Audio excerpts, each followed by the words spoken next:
Père éternel, je te remercie pour nous avoir conviés, Dorothée et moi-même, ce soir, pour parler justement de tous ces séducteurs, Seigneur, ces faux prophètes, ces faux pasteurs, ces faux docteurs. Et Seigneur, en espérant, par ta grâce, que certains d'entre eux puissent se repentir et revenir à toi. Je suis persuadé, Père, que des gens comme Bénigne, comme Anna Mendez, comme Rick Varenne ont certainement bien démarré, mais se sont laissés séduire, Seigneur, et ne serait-ce que par l'argent et autres choses de ces biens terrestres. Alors je te demande, Père, vraiment de te saisir de moi, de remplir, Seigneur, ma bouche de tes paroles, parce que, Seigneur, de moi-même, je ne peux rien apporter. Je sais que c'est toi qui convaincs, c'est toi qui vas convaincre les esprits, qui va convaincre les gens, Seigneur Dieu. Moi, je ne suis qu'un canal, Seigneur, mais je te remercie, Seigneur, de faire de moi ce soir ce canal. Je loue ton saint nom et je veux vraiment, Seigneur Dieu, que le nom de Jésus-Christ soit glorifié, que toi seul sois élevé, exalté, Seigneur Dieu. Merci. Au nom de Jésus-Christ, je t'ai prié, Père. Amen. Alors voilà, d'abord, je voudrais quand même vous parler un tout petit peu de moi parce que bon, j'étais donc aussi dans les églises qu'on appelle traditionnelles. Et quand j'appelle église traditionnelle, je pense forcément à ces églises où vous pouvez aller du nord au sud, de l'est à l'ouest. Eh bien, les cultes, à quelques variantes près, ce sont les mêmes. Hein, on a l'introduction, on est accueilli par un MC à la porte, bienvenue dans la maison de Dieu, etc. Le pasteur prend la parole et puis donne soit un psaume ou un verset, et puis après on passe à la louange. Ensuite, ça va varier, c'est soit la Sainte Seine, enfin ce qu'on appelle la Sainte Seine, je ne sais pas si Dieu va vouloir que je revienne sur tous ces sujets-là. Et puis après, bon, la prédication. Alors, il faut savoir que la prédication, moi, chez les baptistes où j'étais au Havre, il ne fallait pas prêcher plus de 20 minutes, voire maximum 45 minutes, parce qu'on avait une responsable qui était parmi nous, qui était psychologue, et donc elle disait que les gens décrochent au bout de 45 minutes. Et là, quand je viens, moi, en réunion, ou que j'entends des enseignements qui durent minimum 1h30, voire 2 heures, et j'ai toujours soif. Pourquoi? Parce que cette parole, elle est pleine de vie. Alors moi, je reconnais, hein, je me suis repenti devant Dieu, j'ai prêché aussi des messages. Honnêtement, je faisais ça avec sincérité, mais la sincérité, l'intégrité, bah, ce n'est pas synonyme de vérité. Et donc, les enseignements que j'avais reçus, je pensais qu'ils étaient vrais, puisque moi-même, je suis un ancien catholique, non pratiquant, mais catholique. Et puis, quand j'ai connu donc, le milieu évangélique, Dieu nous a touchés, Dorothée et moi-même, à travers une communauté qu'on appelle la communauté des hommes d'affaires du plein évangile. Et puis, petit à petit, le Seigneur nous a dirigés d'abord dans l'église apostolique, et ensuite, ceux qui nous ont amenés, les personnes qui nous ont amenés à Christ, enfin que Dieu s'est servi d'eux, eh bien, d'elles plutôt, eh bien, comment dirais-je, ont reçu du Seigneur de faire une communauté. Et donc, nous les avons suivis.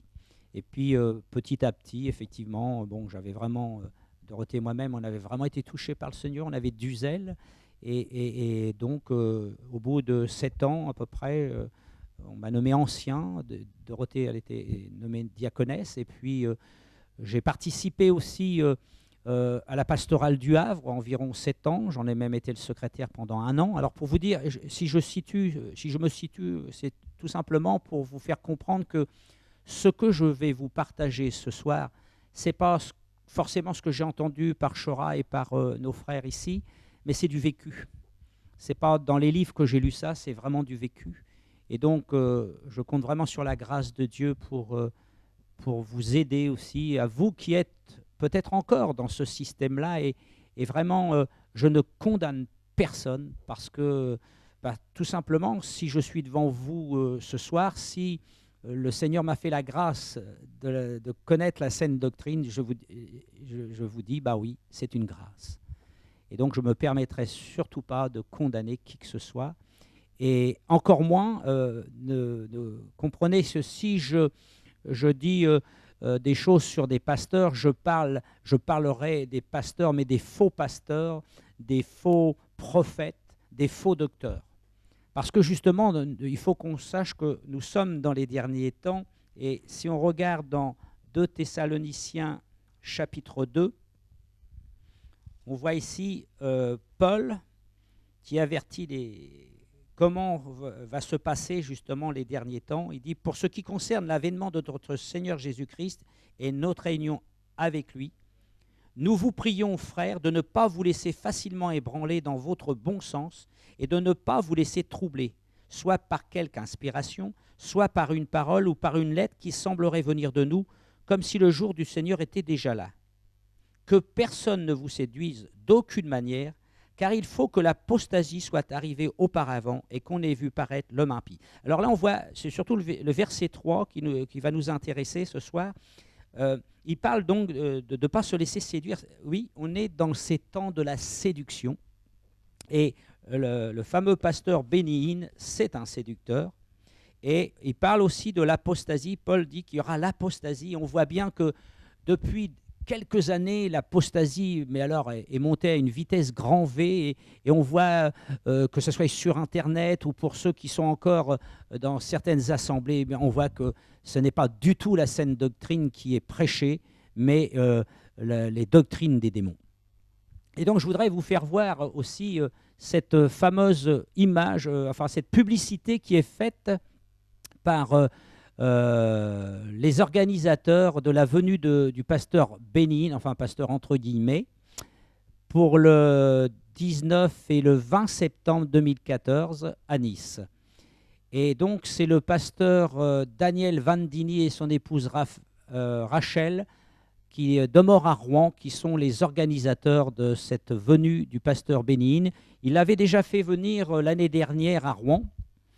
Et j'ai appris par un frère qui était là-bas que c'était vraiment l'apostasie complète. À savoir que, par exemple, alors c'est vrai, je ne sais pas si vous avez remarqué sur cette affiche, c'est marqué « entrée gratuite ». Mais là, ça fait partie aussi de la séduction, voyez-vous. Parce que c'est vrai qu'on dénigre parfois, enfin on avertit du moins plutôt les frères et sœurs que de ne pas aller là où tout est payant, puisque Jésus a bien dit dans Matthieu 10, verset 8, que vous avez reçu gratuitement, donc donnez gratuitement.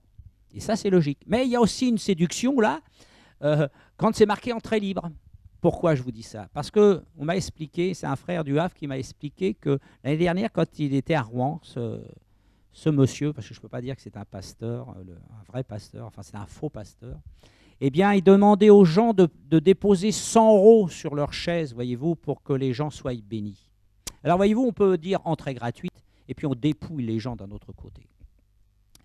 Et donc, c'est vrai que moi, quand Serge de Nice, mon frère Serge de Nice m'a envoyé ça, wow, j'ai senti comme une sainte colère qui montait en moi, et c'est vrai que ça faisait un bout de temps que le Seigneur m'avait pas demandé de dénoncer comme ça, et ça faisait quelques mois où j'avais déjà envoyé un mail au pasteur Pierre Baumier et son épouse Christine qui œuvrent à Mons et qui vraiment aussi, eux, sont dans l'apostasie complète. Et donc là, j'ai vraiment été saisi et quand c'est comme ça, je prie, je demande au Seigneur et toute la nuit, j'ai été travailler. J'ai dit là, je sais. Vous savez, moi, je n'entends pas la voix comme ça de l'Esprit de Dieu, mais je sais quand il me parle, ça remue beaucoup, là, ça boue quoi, en moi. Et là, donc, j'ai vraiment été inspiré, je pense, par le Seigneur pour envoyer un mail à tous mes contacts en disant qu'il faut vraiment que nous nous mobilisions, nous, les frères et sœurs en Christ, ceux qui sont dans la saine doctrine, pour dénoncer justement ces imposteurs, ces faux pasteurs. Et si vous voulez, on va prendre d'abord un passage qui se trouve dans l'Épître à Tite. Pourquoi? Parce que je sais que beaucoup de personnes, beaucoup de chrétiens, et surtout des chrétiens charnels ou religieux, comme moi j'étais, attention, je ne dis pas ça pour condamner comme je vous l'ai dit. Juger d'abord, c'est discerner ce qui est bien de ce qui est mal. C'est ce que nous dit la parole dans Hébreux 5,14. Et Et donc, c'est vrai qu'il faut discerner ce qui est bien et ce qui est mal. On va discerner donc les faux prophètes, on va discerner si ce qu'ils disent est la saine doctrine ou cette doctrine des démons. Parce qu'on nous l'a dit, c'est écrit dans la parole de Dieu qu'il y aura des doctrines de démons. On verra ça peut-être dans un autre passage tout à l'heure. On va voir comment le Saint-Esprit va nous conduire. Et donc, je voudrais qu'on prenne l'épître à Tite. Et voilà ce qu'il est marqué. On va prendre à partir du verset 5. Et c'est Paul donc qui parle à Tite. Il dit « Je t'ai laissé en Crète afin que tu mettes en ordre ce qui reste à régler et que, selon mes instructions, tu établisses des anciens dans chaque ville. » Alors, je vais déjà m'arrêter là. Voyez-vous, Paul dit « tu établisses des anciens ». Il n'est pas parlé de pasteur ici.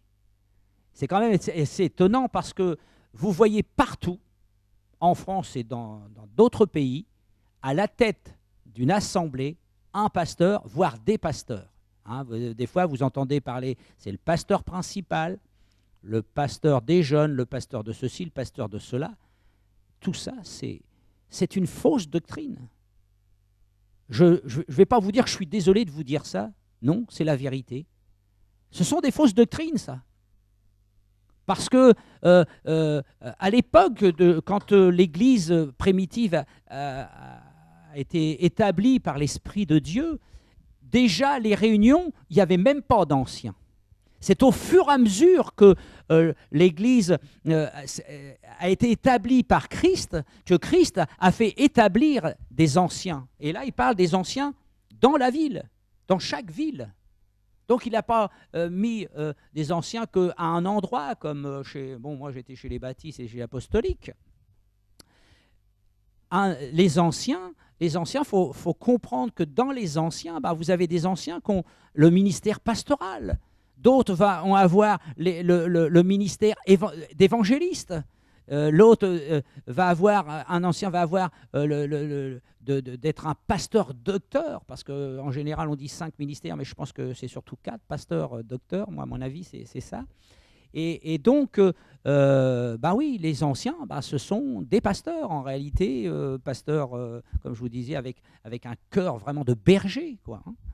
Et donc, tout ce qui a été établi, c'est Jésus qui dira dans Marc 7 que vous mettez vos traditions à la place des commandements, et ça c'est grave, hein. C'est un péché devant Dieu, Alors on va continuer la lecture et on voit au verset 6, donc s'il s'y trouve quelque homme irréprochable, mari d'une seule femme, ayant des enfants fidèles, qui ne soient ni accusés de débauche ni rebelles, car il faut que l'évêque, alors l'évêque ancien c'est un peu pareil, hein, ça se dit ancien, ça se dit presbytéros, et puis c'est un surveillant, hein, qui exhorte, qui veille justement sur la saine doctrine. Vous savez, on peut être aussi dans ce qu'on appelle les églises de maison ou des cellules de maison. Eh bien là aussi, il faut faire très attention. On verra comment le Seigneur va nous diriger. Mais en tout cas, ce sont des surveillants qui exhortent à veiller à ce que la saine doctrine soit prêchée. Quel que soit l'endroit, peu importe que vous soyez dans un bâtiment, que vous soyez dans une maison, voire même dehors, parce que l'Église, elle était aussi dehors. Il est marqué pendant un moment dans la parole de Dieu qu'ils se réunissaient au bord d'un fleuve, je crois, ou d'une rivière, comme ça, quoi. Et donc, verset 7, « Car il faut que l'évêque soit irréprochable comme économe de Dieu, qu'il ne soit ni arrogant, ni colérique, ni adonné au vin, ni violent, ni porter un gain honteux, mais qu'il soit hospitalier, ami des gens, de bien, modéré, juste, saint, tempérant, attaché à la vraie parole telle qu'elle a été enseignée, afin d'être capable d'exhorter selon la saine doctrine et de réfuter les contradicteurs. » Je répète le verset 9, « Attaché à la vraie parole ». C'est quoi la vraie parole ? C'est Jésus qui a dit dans Matthieu 28, versets 19 et 20, de faire des nations des disciples, de les baptiser au nom du Père, du Fils et du Saint-Esprit, et de leur enseigner tout ce que je vous ai prescrit. Eh bien, la saine doctrine, c'est ça. C'est ce que Jésus-Christ a prescrit. Et on doit être établi sur le fondement des apôtres et des prophètes. Qu'est-ce que les fondements des apôtres et des prophètes ? C'est tout simple. C'est qu'eux-mêmes étaient établis sur le fondement qui est Christ. Il n'y a pas d'autre fondement que celui de Christ. Tout ce qui est prêché qui ne vient pas de Christ, ben c'est forcément diabolique. Et j'ouvrirai une petite parenthèse parce que la semaine dernière, j'ai eu une sœur, la femme du pasteur avec lequel nous avons œuvré pendant 14 ans, qui me disait que de dire que la Trinité était diabolique, oh là là, qu'est-ce que ça veut dire tout ça? Mais bon non, c'est pas diabolique. Mais écoutez, moi je vais vous dire une chose que je compris par le Seigneur. C'est que tout ce qui n'est pas de Jésus, tout ce qui n'est pas de Dieu, ben c'est diabolique. Alors c'est sûr que quand nous on a une mauvaise connotation du mot diabolique, on a l'impression que c'est quelqu'un qui est possédé. Hein, c'est ça. Bon, à la fois c'est aussi ça. Mais écoutez ce que dit Jacques au sujet de la sagesse. Il dit la sagesse humaine, elle est terrestre, charnelle, diabolique. Donc c'est pas faux que te dire que tout ce qui ne vient pas de Jésus-Christ, eh bien c'est diabolique. Si moi je vous prêche un autre évangile que celui de Christ, eh bien je vous prêche un évangile diabolique. Et là je ne suis pas encore désolé de vous le dire, c'est la vérité. Voilà. Donc oui, vous et moi, qui avons cette grâce dans les derniers temps, Dieu nous a mis à part. Il nous a sortis les uns et les autres de nos assemblées. Comme je vous disais, on était 14 ans, nous, dans la même assemblée, et je croyais vraiment prêcher la doctrine. Je ne dis pas que tout était faux, hein, mais il y avait vraiment le mélange, c'était la confusion. C'est vrai que moi, je disais des fois au Seigneur, je ne comprenais pas, mais je l'ai compris bien des années après. Je ne pouvais pas prêcher sur l'amour de Dieu. Je disais, mais Seigneur, t'as vu, eux, les autres, là, ils prêchent sur l'amour de Dieu, ils sont bien vus. Mais moi, je me faisais remonter, entre guillemets, les bretelles, parce que je dénonçais, enfin, Dieu me faisait dénoncer déjà des choses, je ne m'apercevais pas que le Saint-Esprit commençait à me révéler des choses. Et quand je dénonçais, par exemple, il y avait des enfants qui étaient, durant le culte, qui lisaient, par exemple, des livres de Harry Potter, ou sur la magie, bah, ça ne gênait pas, on me dit, alors, oh, c'est pas grave. Mais moi, j'étais outré. J'étais outré, pourquoi? Parce que Dieu nous a sortis, Dorothée et moi-même, de l'occultisme. On a baigné pendant 7 ou 8 ans dans l'occultisme. Et Dieu, vous savez, quand vous touchez ces milieux-là, même si moi je pensais, quand j'étais même magnétiseur, et je croyais vraiment que j'étais conduit par Dieu, parce que voilà, moi je priais à l'époque, je priais la Vierge. Et il se passait des choses. Je peux vous garantir que j'ai vu des choses, des guérisons. Mais la Bible nous dit que, dans le passage qu'on a lu tout à l'heure, dans Timothée par exemple, regardez ce qu'il est dit encore dans le passage de Timothée. Hein, on va commencer au verset 5. « Ne vous souvenez-vous pas que je vous disais ces choses lorsque j'étais encore chez vous? Et maintenant, vous savez qui le retient, afin qu'il ne paraisse qu'en son temps. » Alors là, hein, il parle de l'homme impie, bien évidemment. « Car le mystère de l'iniquité agit déjà. » Vous voyez, déjà au temps de Paul, il agissait déjà. Et alors là, maintenant, à notre époque, je vous dis, c'est la plénitude de l'iniquité. On voit bien qu'il y a des doctrines, mais ce n'est pas pensable. Il y a quelques années, on n'aura jamais entendu ce qu'on entend maintenant. Il faut seulement que celui qui le retient donc encore ait disparu. Et alors paraîtra l'impie, que le Seigneur Jésus détruira par le souffle de sa bouche et qu'il écrasera par l'éclat de son avènement. L'apparition de cet impie se fera par la puissance de Satan, avec toutes sortes de miracles, de signes et de prodiges mensongers, et avec toutes les séductions de l'iniquité pour ceux qui périssent parce qu'ils n'ont pas reçu l'amour de la vérité pour être sauvés. Aussi Dieu leur envoie-t-il une puissance d'égarement pour qu'ils croient au mensonge, afin que tous ceux qui n'ont pas cru à la vérité, mais qui ont pris plaisir à l'injustice, soient condamnés. Et là, donc, on voit que, bah oui, on peut voir des miracles, on peut voir des prodiges, on peut voir des signes. Et d'ailleurs, ce monsieur Béline, il y a des miracles, il y a des prodiges. Mais d'où provient la source de ces miracles, de ces guérisons? C'est là qu'on peut se poser aussi des questions. Vous savez, quand j'étais dans l'occultisme, j'ai vu des choses qui dépassent l'entendement humain aussi, parce que le diable sait faire beaucoup de choses. Et donc, moi, j'étais manipulé aussi. Je ne savais pas, je croyais vraiment servir Dieu aussi. Et comme je vous disais, bon, à distance, il se passait des guérisons, il se passait des tas de choses comme ça. Et la Bible nous dit aussi que Satan se déguise en ange de lumière et il peut faire des guérisons. Et dans tous les débuts de ma conversion, j'ai lu un livre comme ça qui avait été écrit par le pasteur Gaston Ramseyer, pour certains connaissent. Et dans ce livre, il donne une expérience qu'a vécue une jeune fille comme ça, qui était dans la dépression et avait été suivie par des guérisseurs comme moi, des magnétiseurs comme j'étais à l'époque. Et il lui avait donné une enveloppe cachetée qu'il fallait qu'elle garde dans sa chambre, sur le mur de sa chambre, mais surtout qu'elle ne l'ouvre pas parce que la personne qui l'ouvrirait recevra une malédiction. Et donc, quand elle s'approche du Seigneur, elle en parle au pasteur qui la suivait, et puis le pasteur lui dit, écoute, on va prier, et puis la prochaine fois, reviens avec cette enveloppe. Donc, au prochain rendez-vous, elle vient, et puis elle montre donc cette enveloppe. Elle dit surtout, vous ne l'ouvrez pas. Ne t'inquiète pas, le Seigneur est grand. Et puis donc, la jeune fille s'en va, et le pasteur donc ouvre cette enveloppe. Il était écrit ceci: Satan guérit son cœur, contente-toi de son âme. Et voyez-vous, c'est vrai que le diable peut faire des guérisons, il peut faire des miracles. On peut croire que c'est Jésus qui est à l'œuvre, alors que ce n'est pas du tout ça. Et donc c'est pour ça que nous devons, nous qui sommes avertis par le Seigneur, on doit aussi avertir nos frères et nos sœurs. On va retourner donc dans le livre de Tite.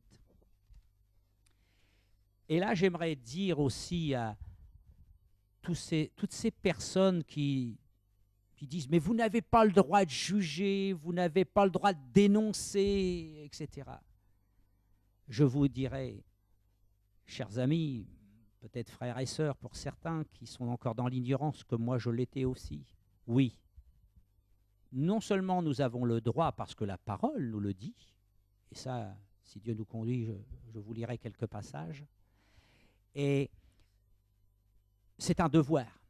Pourquoi? Imaginez qu'on se taise quand un tel homme vient dépouiller les gens. Comprenez bien, on voit déjà en réunion du samedi, là, de chaque samedi, les gens sont dans la souffrance. Les gens vraiment souffrent et puis, comment dirais-je, ils cherchent un réconfort. Ils cherchent vraiment à être délivrés, à être guéris. Et ils tombent sur des charlatans comme ça qui vont comment dirais-je, les dépouiller en plus. Je vous montre. Attends, c'est comme ça. Voilà. Voyez-vous? Comment? Vous voyez, là, c'est marqué « Deux soirées spéciales, salut et guérison ». Attendez. Comment pouvons-nous d'avance savoir si Dieu va guérir? Dans le psaume, je crois, 115, verset 3, il est dit que Dieu est au ciel et fait ce qu'il veut. Bien sûr que Jésus veut guérir. C'est certain que Dieu veut guérir. Mais avant de guérir, Dieu peut vouloir se révéler aux personnes. J'ai encore un témoignage à vous partager. Un jour, il y a un évangéliste qui est invité comme ça dans une assemblée, et puis donc il fait sa prédication, et puis à la fin, comme on le voit dans certaines réunions, eh bien on fait un appel aux gens qui veulent être guéris par le Seigneur, ou qui ont des besoins, etc. Et donc l'évangéliste sent vraiment une onction forte du Saint-Esprit, le feu, vraiment, il sent vraiment le feu de Dieu, et à chaque fois qu'il prie, guérison, guérison, délivrance. Et puis, il arrive à une femme avec une jeune fille d'environ 12-14 ans. Et puis, l'évangéliste commence à prier. Et puis, il sent comme si l'onction de Dieu avait disparu. Alors, dans son esprit, dans sa tête, il dit « Seigneur, qu'est-ce qui se passe là? Qu'est-ce qui se passe ?» Et là, il y a le pasteur de l'assemblée qui reçoit une parole de connaissance. Et il s'adresse à la femme. Il lui a dit « Madame, vous êtes allée voir quelqu'un qui fait de l'occultisme. » Et là, elle avoue, effectivement, c'était une chrétienne qui avait rétrogradé et qui allait voir des magnétiseurs, qui allait voir des rebouteux. Et donc, voilà, Dieu ne pouvait pas guérir. Pourquoi? Parce que s'il avait guéri instantanément, eh bien, cette personne aurait continué d'aller voir ces personnes occultes. mais du fait que la personne s'est repentie, eh bien, aussitôt que l'évangéliste a prié, Dieu a guéri cette jeune fille. Vous voyez, Dieu fait ce qu'il veut. Il fait comme il veut. Mais vous savez, moi je suis persuadé que même dans ces endroits, Dieu peut intervenir. Parce que Dieu, il honore sa parole, il honore celui qui le cherche de tout son cœur. Et tu peux être dans des erreurs, tu peux être dans la fausse doctrine. Comme moi, j'ai été avec Dorothée, nous avons été dans l'occultisme pendant 7 ou 8 ans. Et on était complètement en abomination. Mais l'amour de Christ, l'amour de Dieu est venu nous toucher. Je parlais avec mon frère Christian hier, qui est venu nous réconforter parce que, bon, à l'idée justement que nous allions passer à la télévision, entre guillemets, ce soir, eh bien, on a eu des très bonnes attaques et donc j'ai dû faire appel à tous nos frères et sœurs par mail et j'en profite pour vraiment vous remercier de tout cœur, les frères et sœurs qui se sont associés à nous dans la prière. Je remercie mon frère de sang, qui est aussi mon frère en Christ, qui est venu prier avec nous et se réconforter. Ça a été vraiment un moment exceptionnel aussi. On a pu se dire des choses et c'était vraiment glorieux. Et nous avons vu la gloire de Dieu. Dorothée a été vraiment touchée par le diable, parce que vous savez, bon, des fois c'est moi, des fois c'est elle. Bon, moi c'était la veille, mais elle a été touchée, mais alors elle était prise de malaise, de vertige, à tel point de se tenir à la table, et puis des sueurs, mais pas possible, et ça a duré environ 30 minutes. Mais grâce à Dieu et grâce aux prières que vous avez adressées, que nous avons adressées, eh bien, Dieu, Dorothée, elle était couchée, et elle s'est couchée après. Je lui ai dit, vas-y, couche-toi. Et puis, bon, ben, il y avait le linge à étendre. J'ai dit, tiens, je vais aller étendre le linge. Je vais regarder si elle dormait bien. Donc, je vais étendre le linge. Puis, 5 minutes après, je la vois debout. Mais qu'est-ce que tu fais là? Mais elle était toute souriante. Dieu l'avait complètement rétablie. Et moi, c'était la veille.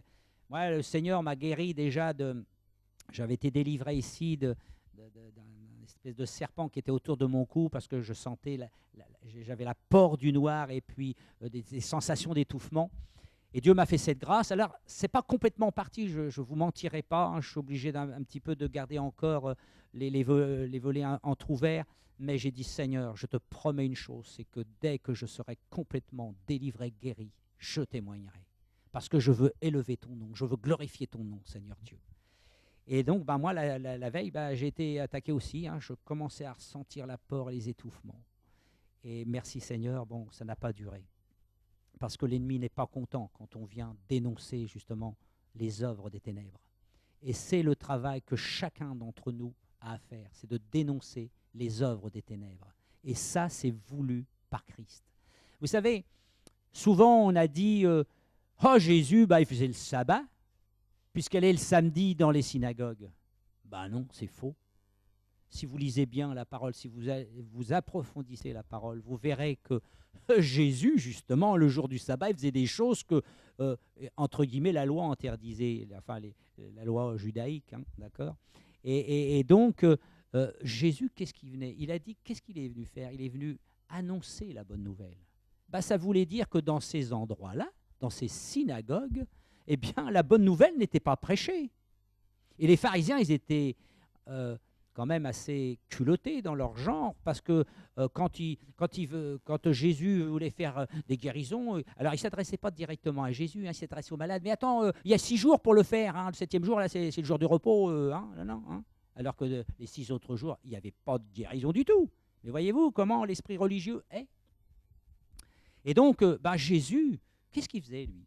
Il dénonçait aussi. Je suis désolé de vous le dire. Enfin, non, je ne suis pas désolé, mais c'est la vérité. Et les apôtres, qu'est-ce qu'ils ont fait aussi? Ils allaient aussi dans les synagogues. Alors bien sûr, Jésus, comme les apôtres, ils n'étaient pas que dans les synagogues. Je suis bien d'accord avec vous. Mais ils étaient aussi dans les synagogues. Pourquoi faire? Pour aller évangéliser et sortir les gens qui étaient sous le joug des pharisiens. Et nous, c'est la même chose. Chrétiens, c'est quoi? C'est des Christ, c'est-à-dire on est dans le prolongement du ministère de Jésus. On a ce ministère-là aussi d'aller dénoncer les œuvres des ténèbres. On ne condamne pas l'homme, mais on condamne les œuvres des ténèbres.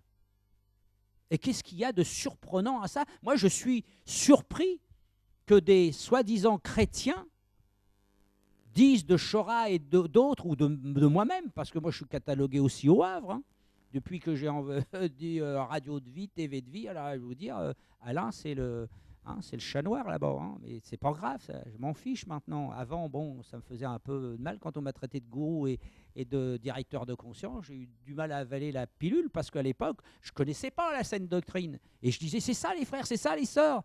Et puis, pendant à peu près 3 semaines, un mois, j'ai eu 1 ou 2 coups de téléphone. Et après, silence radio. Alors, je peux vous dire que quand vous sortez comme ça de ce milieu évangélique qui vous dit qu'il faut prêcher l'amour, que Dieu est amour, Dieu est amour. Puis, qu'est-ce que dit Jésus? De ne pas nous aimer qu'en parole, mais en action. Et là, j'ai vu tout le monde me tourner le dos. Mais vous voyez, avec du recul, Dieu m'a instruit, m'a enseigné là-dessus. C'est qu'il voulait que je retire, que je laisse mes béquilles, qu'on laisse nos béquilles avec Dorothée, parce qu'en définitive, on s'appuie sur l'homme. Je peux vous dire qu'en 14 ans, en définitive, je pensais servir Dieu, mais j'ai servi plutôt l'homme. Et à l'époque, comme j'étais encore un chrétien bien charnel, excusez-moi de l'expression, mais je pétais des plombs assez fréquemment, parce que j'étais quelqu'un de très colérique, très violent. Et je n'avais pas été délivré encore de ça. Bon, c'était un peu mieux, mais enfin, c'était pas encore ça. Hein. Alors forcément, Dorothée, quand je pétais des plombs, eh bien, son recours, c'était le pasteur et la femme du pasteur. Mais là, quand je lui ai dit, écoute, je suis sûr que c'est le Saint-Esprit qui me demande de sortir. Ah, il m'a dit, non, moi je ne sors pas. Ben, il a fallu effectivement qu'on me traite de gourou ou de directeur de conscience pour qu'enfin, Dorothée, ça, elle savait que j'avais bien des défauts, je le reconnais, mais je n'ai jamais voulu tromper les gens. Je me suis trompé, j'étais sincère, mais je me suis trompé sincèrement. Mais Dieu, dans sa grande miséricorde, eh bien, il a sorti Alain, il a sorti Dorothée. Et c'est vrai, alors, là aussi, nous étions donc dans la Babylone, dans ces synagogues de Satan, hein, parce que je veux vous dire que là où, comme je vous le disais tout à l'heure, là où Christ n'y est plus, là où Dieu n'y est plus, c'est Satan qui est, c'est le diable qui est là. Et donc, on est sorti de ce milieu-là. Et il y a quelques personnes qui m'ont suivi, donc Serge de Nice, qui était avec nous à l'époque, et puis 2 ou 3 sœurs qui étaient avec nous, là. Et donc, on continuait. Alors bon, il y avait quand même de l'amertume. Hein. De temps en temps, on parlait quand même en mal aussi. Voilà. Et donc, Dieu, tout ça a commencé à travailler. Et puis, au bout d'1 an, comme ça, le Seigneur avait envoyé Dorothée avec sa fille en Tunisie. Et là, le Seigneur était en train de me travailler à ce sujet-là pour arrêter. Alors, j'ai énormément discuté avec le Seigneur. Je lui ai dit, mais non, attends, Seigneur, tu vois pas, t'as Christelle, t'as Monique, ils ont besoin d'être enseignés, Seigneur. Comme si c'était à moi d'enseigner. On sait très bien que c'est l'onction, comme dit dans 1 Jean 2, 20 et 27, que c'est l'onction qui nous enseigne. Donc, c'est Dieu qui enseigne d'abord. C'est lui le premier enseignant. Mais moi, à l'époque, voilà.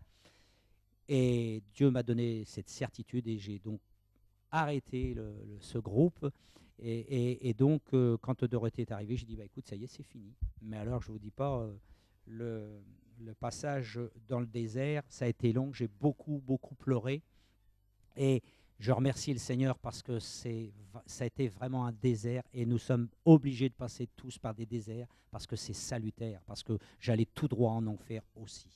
Donc je fais quand même un petit peu des témoignages entre deux parce que, comme je vous disais tout à l'heure, ce que je vous partage ce soir par la grâce de Dieu, c'est du vécu. Ce n'est pas quelque chose que j'ai lu dans un livre ou parce que j'ai entendu effectivement le frère Chora, le frère Ludo, Yann, etc. ou David. Non, c'est vraiment quelque chose qu'on a vécu. Donc, je reviens au fait de dénoncer les fausses doctrines. Oui, c'est le travail de chacun d'entre nous. Et moi, je nous encourage à faire cela, parce qu'on aura des comptes à rendre à Dieu. Nous avons cette grâce d'être sortis de des doctrines mensongères, des doctrines de démons. Nous sommes enseignés dans la saine doctrine. Dieu nous a donné l'amour de la saine doctrine. Je n'ai pas à me glorifier de cela, mais je dois glorifier Dorothée, moi-même, on doit se glorifier. Et vous tous qui êtes sortis, que Dieu vous a sortis des assemblées, pourquoi devrions-nous nous taire? Il ne faut pas qu'on se laisse influencer par ces chrétiens religieux, ces pharisiens de notre temps. Parce que les pasteurs, là, Daniel Vandini et son épouse, je suis désolé. Enfin non, je ne suis pas désolé, mais je confirme qu'il faut les dénoncer parce que s'ils ne se repentent pas, quand je lui ai envoyé ce mail, eh bien je lui ai dit « repentez-vous ». Parce qu'on est encore sous la grâce, mais combien de temps on est encore sous la grâce, frères et sœurs? Est-ce qu'on a le droit de se taire? Non. Imaginez qu'à l'époque, quand Jésus a enseigné les apôtres, imaginez qu'ils se... Tiens, ils diront, allez, c'est bien, c'est bon pour nous, on est sauvés, là, bien. Vous et moi, aujourd'hui, on ne serait pas là. Et pourquoi laisserions-nous les gens entre les mains de ces imposteurs? Quand j'ai lu que c'était un grand homme de Dieu, mais j'ai dit non, c'est un grand menteur, c'est un grand arnaqueur, cet homme. Et pourquoi je dis ça? Parce que ça fait des années qu'il est dénoncé. Vous savez que le fisc américain est sur un petit peu tous les biens qu'il possède. Je lisais tout à l'heure encore sur Internet, il a une maison de plus de 10 millions de dollars. Il a un avion privé. Il a des voitures comme une Mercedes qu'il a revendue il n'y a pas très longtemps pour 80 000 dollars. Écoutez, quand moi j'approfondis la parole de Dieu, je ne vois pas Pierre, Paul s'être enrichis sur le dos des frères et des sœurs.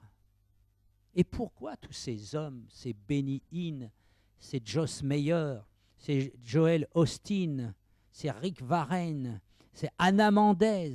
Anna Mendez, je vais vous en parler un petit peu aussi. Anna Mendez, je l'ai connue aussi et au départ, je croyais vraiment que c'était une vraie prophétesse.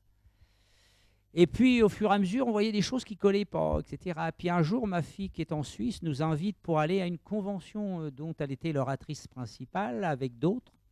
Et là, qu'est-ce qu'on voit? On voit cette femme, elle a amené des tableaux, et ces tableaux étaient à vendre, c'est elle qui les faisait, elle les vendait. Moi, je n'ai pas vu Paul, je n'ai pas vu Pierre vendre des tableaux. Et puis, la façon dont elle a amené pour prendre des offrandes, je vais vous dire, là, c'est... Moi, j'ai été curé, et là, j'ai dit avec ma femme, on a dit, stop, on arrête.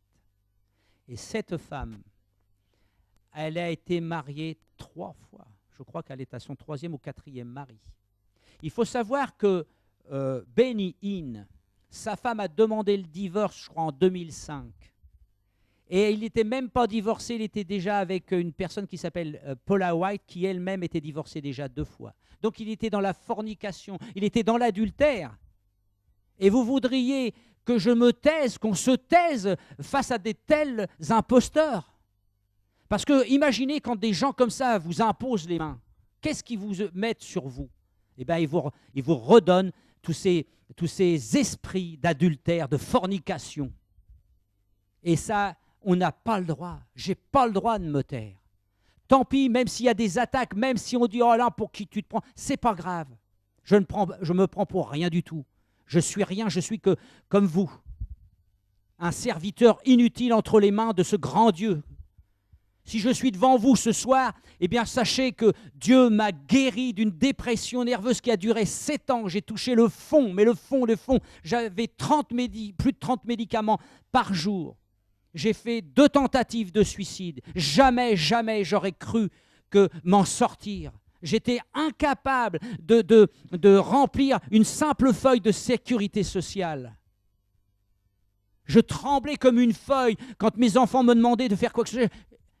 J'étais licencié de mon entreprise. Je me suis retrouvé au chômage, dans la dépression. Ça a été une galère. Et je souhaite à personne de vivre ce que j'ai vécu. Parce que c'est vrai que lorsqu'on se casse un membre, on vous plaint. Mais quand c'est dans la tête, et vous savez, dans les années où c'est passé en 82, eh bien, ce n'était pas reconnu comme ça l'est maintenant. C'est pas mieux, si vous voulez, hein, parce que moi, je plains vraiment. J'ai une compassion pour les personnes qui sont dans la dépression.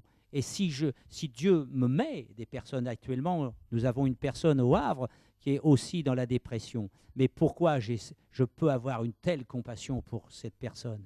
Parce que j'ai vécu ça. Et je ressens ce qu'elle ressent. Je sais dans quoi elle passe. C'est pas de mes propres forces, c'est tout simplement parce que Dieu, qui est un grand Dieu, ce Jésus-Christ de Nazareth, qu'on a la joie de prêcher, eh bien, il ne faut pas se taire, parce que ce qu'il a fait pour moi, il va le faire pour celles et ceux qui sont dans la dépression. Et j'espère que si vous nous regardez sur TV de Vie, si vous écoutez Radio de Vie, et si vous êtes dans ce cas-là, prenez espoir, ayez cette espérance, criez à Jésus. Moi, je ne connaissais pas du tout Jésus à l'époque. Mais Jésus s'est révélé au fur et à mesure de ma vie. Et je suis complètement guéri. Je vais sur 68 ans et je ne prends aucun médicament.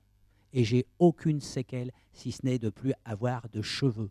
Parce que j'avais beaucoup de cheveux.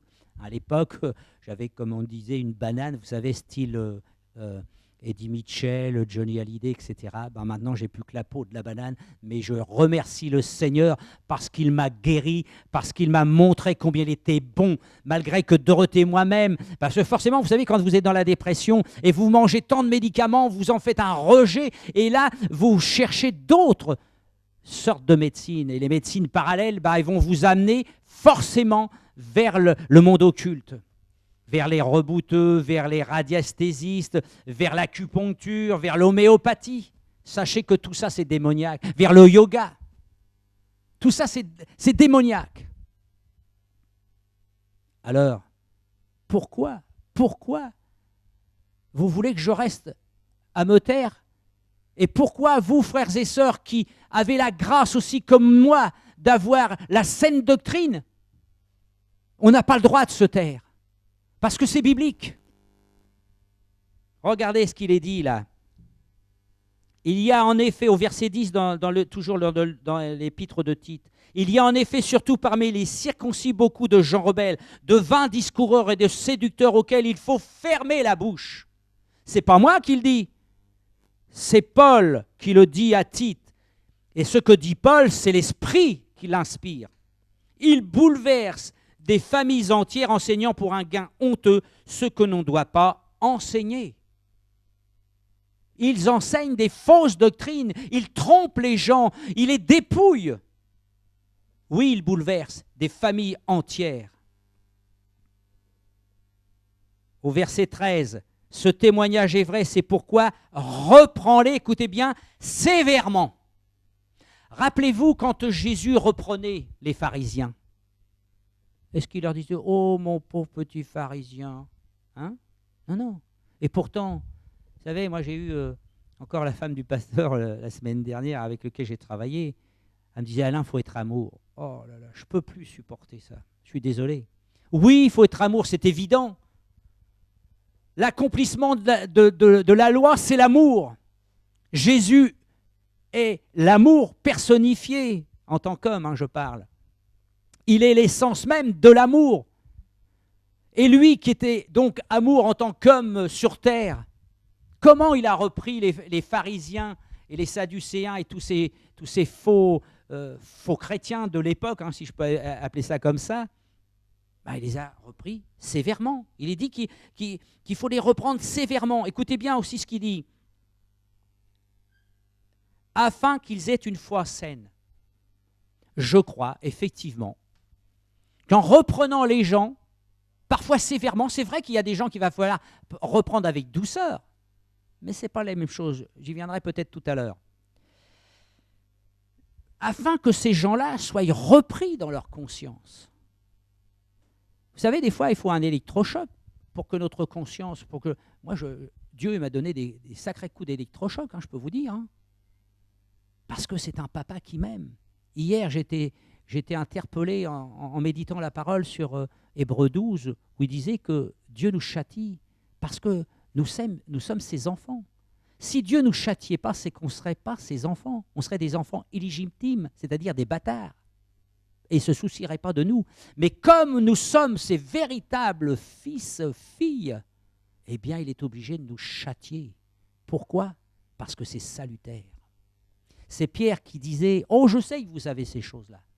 Cependant, je vais quand même vous les répéter. » Parce que vous savez, Dorothée, Alain et vous qui nous regardez, on est têtu et on oublie beaucoup de choses. Et Paul va même aller plus loin. Je sais que vous savez ces choses-là, mais pour vous, c'est salutaire que je vous les répète. Vous en avez entendu? Salutaire. C'est-à-dire qu'il y a le salut en jeu.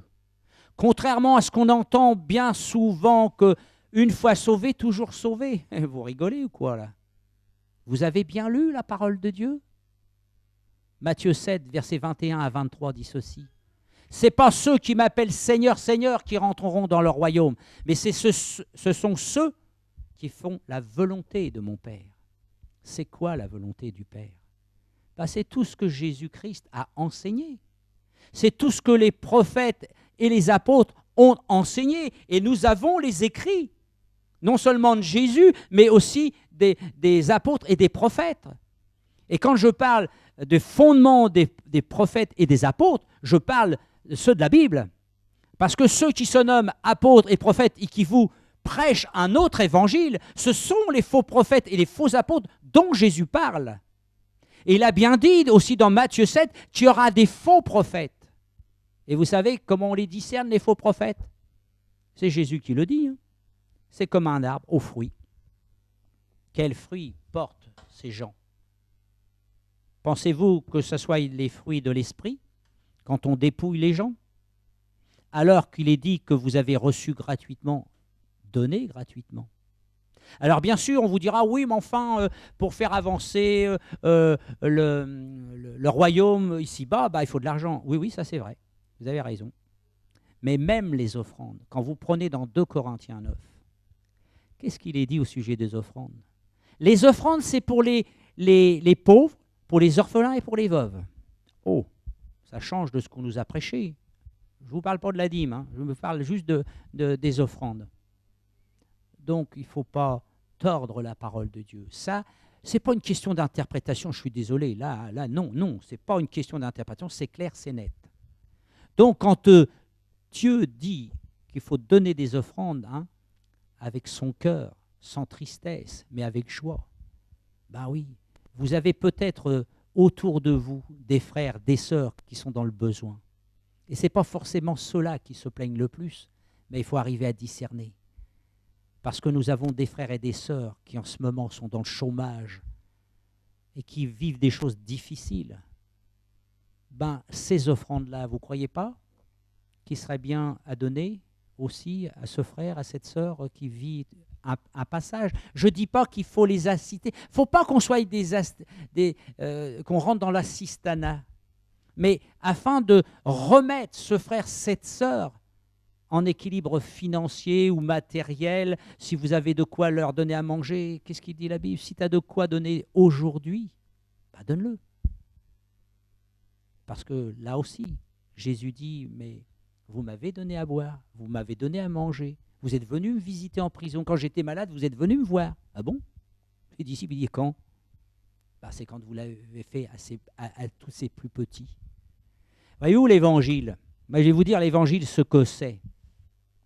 Et vous le savez pour beaucoup d'entre vous, mais je le précise pour ceux qui vivent plutôt un évangile virtuel. Moi, j'appelle ça un évangile virtuel. C'est-à-dire que, vous savez, on reste sans arrêt devant Internet, on prend tous les enseignements qui traînent, et là, on devient des vaches grasses. Et là, on a une vie spirituelle virtuelle. L'évangile, ça doit se vivre. Je dois vivre, moi, l'évangile. Sinon, je suis quoi? Je suis qu'un pharisien. Oh, je remercie le Seigneur parce qu'il est grand, il est bon.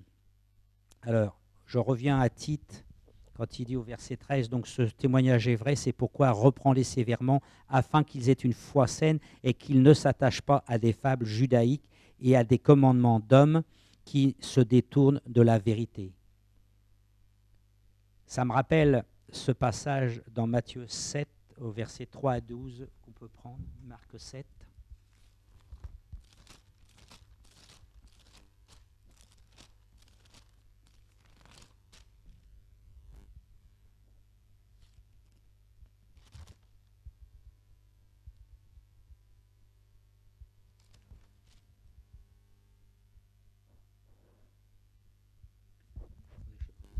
Est-ce que c'est bien ça? Oui. Non, c'est pas ça.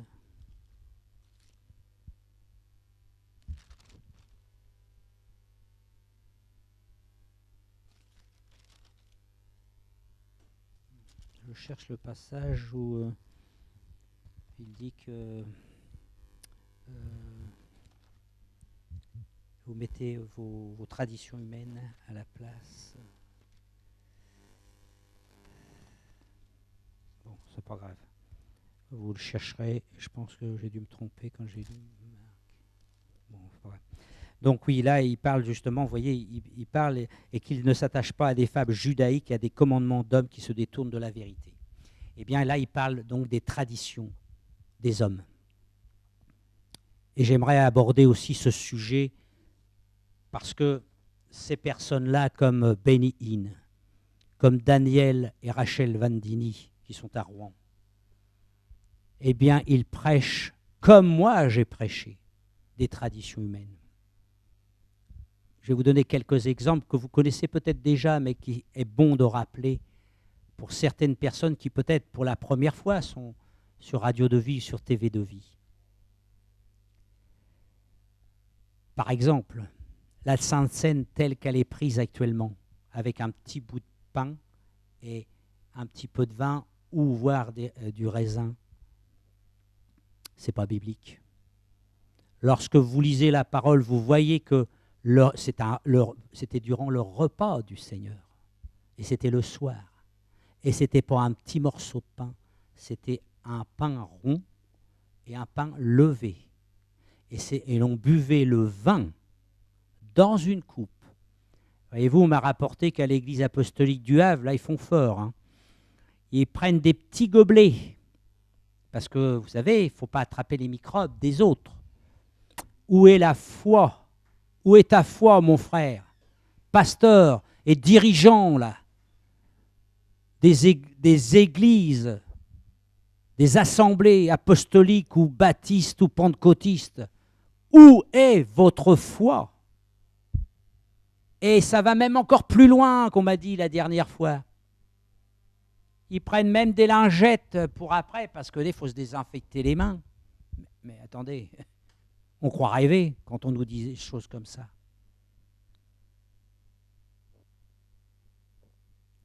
Et moi je dis, ces assemblées, ces églises ne sont pas des églises locales, mais des églises bocales, où on enferme les gens. Moi, quand on s'est réconcilié avec le pasteur et son épouse, je lui ai dit, écoute Franck, toi et moi, là, qu'est-ce qu'on a fait? On a fait des chauffeurs de chaises. Plutôt que d'amener les gens à Christ et de leur dire, c'est dehors qu'il faut aller, eh bien nous, on les enfermait dedans. C'est pas ça l'église. Et puis, vous entendez le pasteur Daniel Vandini, là, j'étais sur son site, et il dit mon église, ma chaîne TV. Et je lui ai dit, mais dis donc, c'est toi qui as donné ta vie? C'est toi qui as fait couler ton sang? C'est tes brebis? Non, non, non, non. Vous voyez, moi, le moi, là. Et on était tous un peu comme ça avant, moi-même. Hein. C'est pour ça que je ne condamne pas, hein, mais j'avertis comme le Seigneur nous demande d'avertir tous les vrais enfants de Dieu, là, les vrais disciples. Pourquoi je dis les vrais? Parce qu'il y a des faux, comme je vous disais tout à l'heure, tout simplement. Mais j'espère et je souhaite de tout cœur qu'il y ait un maximum qui se repentent. Jésus, il a dit, repentez-vous, car le royaume des cieux est proche. Le royaume des cieux, c'est Jésus. Et là, à l'heure actuelle, oui, Jésus est proche du retour. C'est vrai que je ne peux pas vous dire quand. Hein. La Bible dit, on ne sait pas ni le jour ni l'heure. Donc, je ne vais pas m'amuser à vous dire quand. J'ai été surpris quand la femme du pasteur m'a dit, bah, attends, c'est peut-être dans 200 ans. Non, mais attendez, là. Quand on voit ce qui se passe, comme Chora prêché hier, dans quel temps sommes-nous? Mais attendez, on voit bien, là, vous ne voyez pas ce qui se passe tout de suite en Israël et avec tous les pays limitrophes, là, oh là là, c'est chaud. C'est chaud. Quand on voit ce qui se passe dans le monde, on voit ce qui est décrit dans Timothée, que les gens sont de plus en plus cruels, irreligieux, blasphémateurs. Mais attendez, ces paroles prophétiques sont en train de s'accomplir sous nos yeux. Et nous dit, non, cool, alors voilà, on achète des maisons, on fait un peu n'importe quoi. Je disais dans mon mail, vous pouvez parler à l'heure actuelle avec des chrétiens, enfin des pseudo-chrétiens, et là ils peuvent vous citer les derniers films qui sont sortis et peuvent vous dire aussi quel est le tube du dernier chanteur. C'est quand même surprenant ça, vous ne croyez pas? Regardez ce que dit 1 Jean 2, verset 15, tu peux le lire? 1 Jean 2, verset 15 et 16... 15 à 17. 15 à 17. Oh. N'aimez pas le monde, ni ce qui est dans le monde.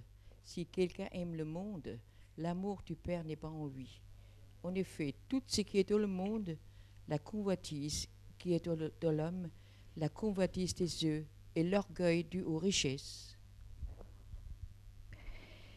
vient non du Père, mais du monde. Or, le monde passe, sa convoitise aussi, mais c'est lui qui fait la volonté de Dieu demeure éternellement.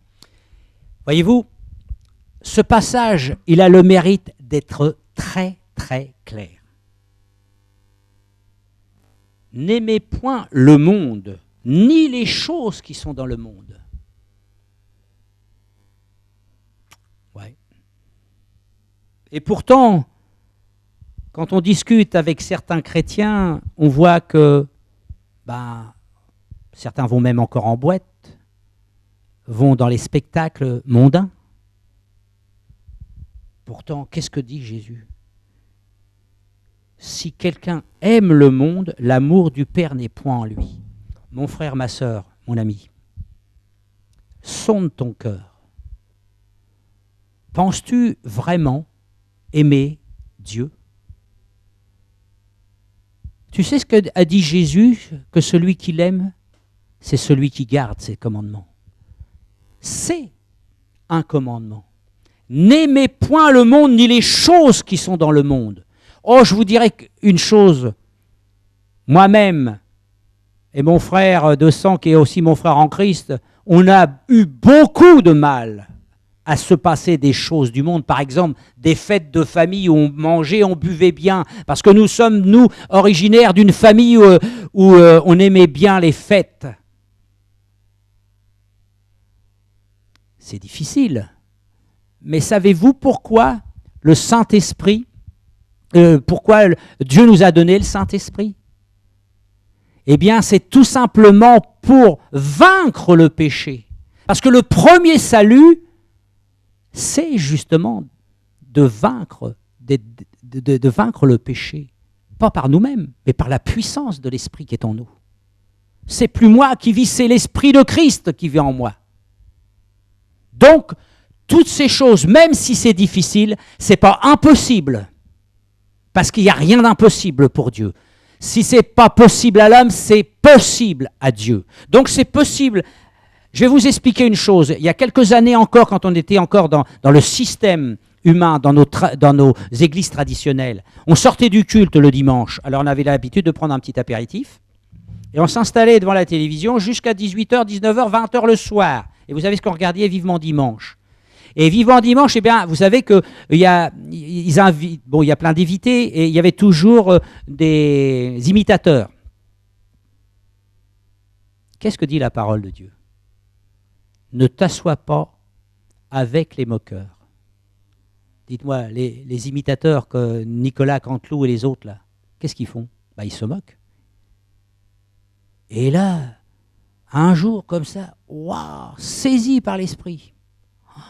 Oui, on est assis avec les moqueurs. Toc. Terminé. Enfin, pas terminé tout de suite, parce qu'il y avait encore Plus belle la vie. Qu'est-ce qu'il y a dans ce feuilleton? Adultère, meurtre, homosexualité. Et là, on vous passe un message, vous savez. Ce sont des messages subliminaux qu'on vous passe. parce que, oh, les homosexuels, ils sont sympas. Alors, attention, hein. Faisons comme Dieu. Nous devons aimer l'homosexuel. C'est le péché d'homosexualité qu'il faut qu'on haïsse. Ne nous trompons pas.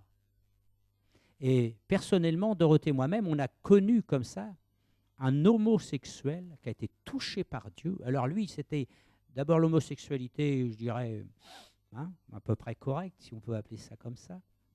Et après, ça a été la perversion à fond. Dieu l'a mis à la diète sexuellement parlant pendant 3 ans. Ni homme ni femme. Et l'a complètement délivré. Actuellement, il est marié, il a plusieurs enfants. Voyez-vous? Nous ne sommes pas contre les homosexuels. Je sais que ce que je dis, si c'est rapporté, je me retrouve en prison et j'ai une forte amende à payer. Mais qu'est-ce que je dois faire? Qu'est-ce que nous devons faire? Nous taire? Qu'est-ce que dira les apôtres? Doit-on plaire à Dieu ou aux hommes? Vous savez, en France, on ne peut pas dire qu'on soit encore persécuté. Hein. Ça va venir petit à petit, on le voit bien, parce que les lois deviennent de plus en plus sévères, anti-bibliques, antéchrist. Et si, justement, je continue à dénoncer, je dis bien l'homosexualité, pas l'homosexuel, j'aime, je dois aimer, c'est la base de ce que Jésus, de l'évangile de Christ, c'est l'amour. Donc je dois prêcher la parole de Dieu avec amour. J'ai encore des progrès, moi, à faire avec douceur, vous savez. Je ne sais pas comment vous percevez ma voix, mais on me dit souvent que je suis agressif. Et je demande vraiment au Seigneur de me donner de la douceur et de l'amour. Son amour, sa douceur, sont des fruits de l'esprit. Hein. Et là, je suis tellement heureux quand je peux prêcher la parole de Dieu, sachant que le Saint-Esprit, c'est lui qui parle à travers moi, qui parle à travers vous, frères et sœurs. Nous avons un Dieu, un privilège extraordinaire de savoir d'où il nous a sortis. Normalement, on était tous destinés à la perdition. Est-ce qu'on se rend compte? Je dis, Seigneur, hier je disais, mais Seigneur, fais-moi me rendre compte combien tu as souffert. J'ai lu, il n'y a pas très longtemps encore, ce message où quelqu'un parlait de tout ce qu'a pu vivre Christ, avec ses coups de fouet, avec soit des bouts d'os ou des espèces de cailloux pointus. Ça déchirait, ça laminait sa peau. Ensuite, ça allait jusque les muscles, etc. Ça saignait de partout, il saignait de partout, le Seigneur. On lui crachait dessus, on lui mettait des coups de poing. Et avec tout ça, on lui a mis cette tunique rouge. Et savez-vous que cette tunique rouge, quand on lui a enlevé, ça devait coller à sa peau. C'est atroce. C'est vrai qu'on lit parfois la crucifixion, ben voilà, mais on ne se rend pas compte. Je ne me rends pas compte toujours. Je dis, Seigneur, fais-moi me rendre compte vraiment de tout ce que tu as vécu. Parce que vous savez, la Bible dit ceci, qu'il ne faut pas négliger un si grand salut. Il avait un baptême qu'il fallait qu'il passe, Jésus. C'était le baptême de la souffrance. Il en a payé de sa vie charnelle, de sa vie dans son corps. Il avait vaincu le diable en tant qu'homme, pas en tant que Dieu. Parce que vous comprenez bien qu'en tant que Dieu, forcément, qu'il est obligé de gagner, il est Dieu. Personne ne peut lui résister. Même tous les démons, vous pouvez mettre tout le monde, toute l'armée du monde entier. Il souffle dessus parce qu'il n'y a plus personne. Hein. Mais là, il a vaincu. Et voyez-vous tout ce qu'il a souffert. Attendez, on lui a mis une couronne d'épines. Il paraît que c'était des épines comme ça, au moins 2 à 3 cm qu'on lui a enfoncé. Et nous, on négligerait un si grand salut. Vous savez, je me suis repenti parce que j'étais souvent rebelle à Dieu. Je lui disais, avec tout ce que je souffrais encore, entre guillemets, en tant que chrétien, j'étais devant la maison où je suis né, et j'ai dit, Seigneur, si tu m'avais demandé, jamais j'aurais voulu naître. prétentieux, orgueilleux. Et Dieu, dans son grand amour, vous savez, je m'étais complètement isolé, j'étais en rébellion, je ne couchais plus avec ma femme parce qu'elle oh là, tu ne touches pas à Jésus. Hein. Alors moi, j'étais vraiment un rebelle. Et là, Dieu m'a parlé, mais il ne m'a pas condamné. J'ai senti son amour. Il est venu me rechercher avec amour. Vous savez, nous, quand il y a un frère qui chute, hein, on a tendance encore à lui mettre un peu plus la tête sous l'eau. Ouais, mais enfin, une fois, deux fois, bon, c'est bon, trois fois, bon, allez, on va aller jusqu'à 4 si on veut. Jésus, jamais. Ce qu'il a commencé en vous, en moi, il va aller jusqu'au bout. Ça, c'est beau. Alors, vous comprendrez bien que je ne peux pas, et on ne peut pas se taire. Quand on voit des, excusez-moi de l'expression, mais des flibustiers comme ça, vous savez, cet homme-là, je ne crois pas me tromper, parce que depuis des années, les gens l'avertissent. Et vous savez ce qu'il fait, lui? Il maudit ceux qui, comme moi, le dénoncent. Qu'est-ce qu'a dit Jésus? Il a dit de maudire nos ennemis? Non. Il a dit de bénir. Voyez-vous? Fausse doctrine. Je pense que même si cet homme a bien débuté, c'est une évidence, il a mal fini, il finit mal. Et je crois, comme le dit la parole, que maintenant il a reçu un esprit d'égarement. Ça ne peut pas être autrement, je ne crois pas me tromper. J'espère pour lui, hein, parce qu'on est toujours sous la grâce. Mais il n'est pas le seul. Vous savez, ici en France, on a aussi des faux pasteurs, des faux conducteurs, et des gens très connus que j'aime beaucoup, que j'ai beaucoup aimés.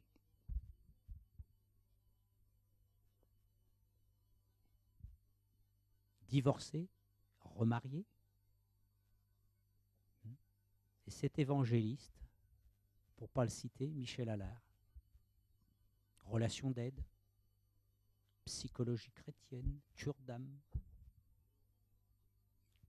J'ai parlé avec lui, enfin je lui ai écrit plusieurs fois. Et là il m'a dit, Alain, on ne lit pas la Bible de la même manière. Effectivement, tu as raison Michel, je ne lis pas comme ça. La parole elle est claire. Parce que sa première femme est toujours vivante. Qu'est-ce que dit la parole? On est lié jusqu'à la mort.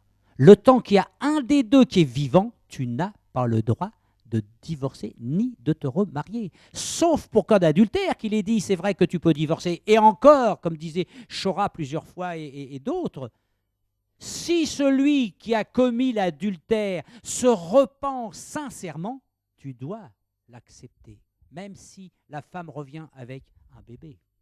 Oh, pas facile, hein, mais l'amour, c'est ça. L'amour inconditionnel, c'est l'amour qu'on a reçu de Christ, normalement. Ce n'est pas l'amour charnel que je vous parle là, c'est l'amour de Christ qu'on a reçu. Le pardon, c'est l'amour. Et nous-mêmes, qui sommes donc des chrétiens, c'est-à-dire, comme je vous disais tout à l'heure, nous sommes le ministère, le prolongement du ministère de Christ. Qu'est-ce que dit la parole? Il dit, vous devez vous pardonner réciproquement comme Christ vous a pardonné. Ça ne vous interpelle pas? Moi, ça m'interpelle. Plusieurs fois, Dieu m'a interpellé à ce sujet-là. Vous savez, frères et sœurs, vous qui entendez ce message comme moi depuis quelques années, faisons bien attention. Christ est à la porte. Et j'en parle assez fréquemment avec les frères et sœurs du Havre. Faisons attention, c'est le dernier message. C'est la dernière réforme. Si je ne mets pas en pratique ce que j'entends ou ce que je lis sur TV de Vie, je ne serai pas enlevé. Il ne faut pas croire. Jésus est amour, mais il est juste. Vous savez, on dit souvent, oh, Dieu est amour, Dieu est amour. Oui, mais Dieu est juste. Et la Bible dit que Dieu ne transgressera jamais sa loi. Et là, je vous parle de la loi d'amour, la loi royale, la loi de Christ. Mais vous savez, on néglige aussi, parce qu'on nous a appris, et j'ai aussi appris ça, on était plus sous la loi. qu'on n'était que sous la grâce. Ah bon? Eh bien, on va aller voir ce que dit 1 Corinthiens 10, versets 6 et 11. Tu peux le lire? Mais tu mets bien ton... 10. Tu mets bien le micro devant toi.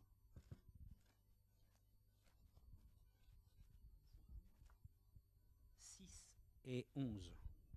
Attends, oui, je crois, je vérifie, mais oui. Regarde, 1 Corinthiens 6. 1 Corinthiens 10, pardon, ouais, 1 Corinthiens 10, ouais. 6 et 11. Alors, or, ce fait son arrivée. Bien là. Or, ce fait... Parle fort, parce qu'ils vont pas entendre.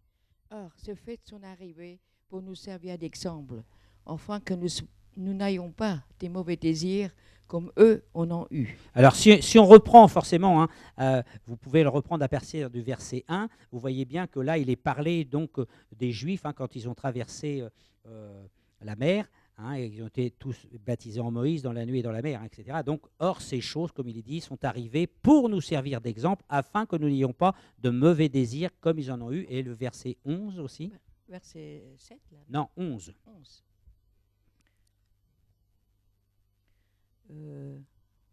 Tout se fait sur leur arrivée pour servir d'exemple. Ils ont été écrits pour notre instruction à nous qui sommes parvenus à la fin des temps. À la fin des temps, oui, c'est ça. Donc moi, dans ma version, c'est marqué « Ces choses leur sont arrivées pour servir d'exemple. Elles ont été écrites pour notre instruction à nous qui sommes parvenus à la fin des siècles. » Eh bien, voyez-vous, ce qu'on dit, ce qu'on a écrit souvent, ce qu'on a souvent entendu, l'Ancien Testament, etc., bon, c'est plutôt la Première Alliance ou l'Ancienne Alliance qu'il faudrait dire. Eh bien oui, elle a été écrite pour nous servir d'exemple. Et quand vous voyez, vous allez dans Deutéronome, vous voyez dans Lévitique, par exemple, je vais prendre juste un exemple, la façon de s'habiller, la tenue vestimentaire qui est marquée quand même ici dans la Nouvelle Alliance, c'est clair. Il faut avoir une tenue décente. Mais quand vous prenez dans Lévitique, je crois que c'est Lévitique 18, si je ne m'abuse, vous voyez un petit peu tout ce qui est contre ce que Dieu fait. Ce que Dieu nous dit de ne pas faire. À savoir, vous avez des personnes, bon, chez les païens encore, si vous vous baignez avec vos enfants nus, bon, les païens. Mais si vous êtes chrétien et que vous vous promenez nus devant vos enfants, vous aurez des comptes à rendre à Dieu. Nous ne devons d'aucune manière voir la nudité, ni des parents, ni des tantes, ni des oncles, etc. Alors c'est vrai que dans ces exemples de nudité, c'est aussi sous-entendu de ne pas coucher, aussi. Parfois, que ce soit dans nos assemblées, que ce soit dans nos groupes de maison, on peut voir que certaines tenues vestimentaires ne correspondent pas du tout à ce que nous dit Dieu. Oui, mais enfin, il ne faut pas exagérer, on entend. Ah bon? Qu'est-ce qu'a dit Jésus? Celui qui m'aime, c'est celui qui garde mes commandements. Et je vais vous dire une chose que vous connaissez peut-être déjà, comme je l'ai évoqué tout à l'heure, à savoir que la désobéissance va nous amener tout droit en enfer. Et pourtant, comme il est dit donc dans Matthieu 7, à partir du verset 21 jusqu'à 23, il est, comme je vous disais, c'est ceux qui font la volonté de mon Père qui iront au ciel. Et pourtant, dira Jésus, certains diront, mais Seigneur, on a chassé les démons, on a guéri les malades, on a ressuscité les morts. Arrière de moi, dira Jésus, je ne vous ai jamais connu, vous qui commettez l'iniquité. Le verbe connaître ici, en grec, ça se dit ginosko. C'est le même verbe qui est marqué dans Matthieu 1, 25, lorsqu'il est dit que Joseph ne connut point Marie. C'est-à-dire que là, Jésus dit, je ne vous ai jamais pénétré. On ne s'est pas laissé pénétrer par la parole de Dieu. Elle n'a pas pénétré complètement notre cœur. Et il y a un verset qu'il faut retenir, bien méditer, pour ceux qui vous disent qu'une fois sauvé, toujours sauvé. On va aller dans 2 Thessaloniciens, chapitre 1.